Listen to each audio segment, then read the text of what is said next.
আজকে চলে গিয়েছিলাম কোনাবাড়ির ভাইরাল ফুল বাগান দেখতে। আর সেখানে গিয়ে আমাদের সাথে কি কি ঘটলো তাই থাকছে এই ভিডিওতে। আসসালামু আলাইকুম সবাইকে।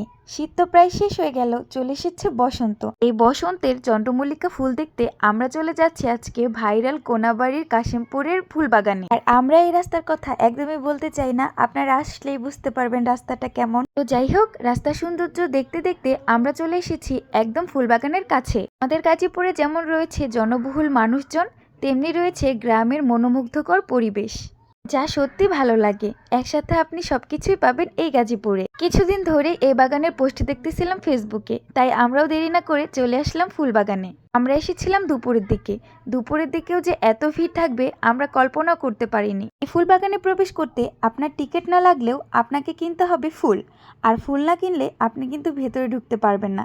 এখানকার যে চাচা চাচি কাকারা আছে তারা কিন্তু ইচ্ছা মতো ধোলাই করে দিবে। এত মানুষের ভিড় আর মানুষের চলাচলের জন্য ফুল গাছগুলো নষ্ট হয়ে যাচ্ছে, সেই সাথে ফুলও।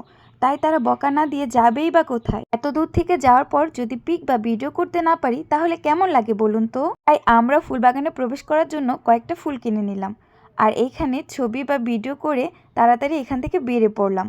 তো ভিড়ের মধ্যে না ভালোভাবে ভিডিও করতে পারছিলাম, না ভালোভাবে ছবির পোজ দিতে পারছিলাম। তাই আমরা আর দেরি না করে চলে গেলাম অন্য সাইডের আরেকটি বাগানে। অন্য বাগানে যাওয়ার রাস্তাটা অনেক সুন্দর ছিল, আর সেই বাগানে ভিড়ও খুব কম ছিল। বাগানেও প্রবেশ করতে হলে ফুল কিনতে হবে। ব্যাপারটা কি ইন্টারেস্টিং, তাই না? যাই হোক, এই ছিল কোনাবাড়ির ভাইরাল ফুল বাগানের গল্প। আজকের ভিডিও ছিল এই পর্যন্ত। দেখা হবে পরের কোনো ভিডিওতে। সবাই ভালো থাকবেন। আল্লাহ হাফেজ।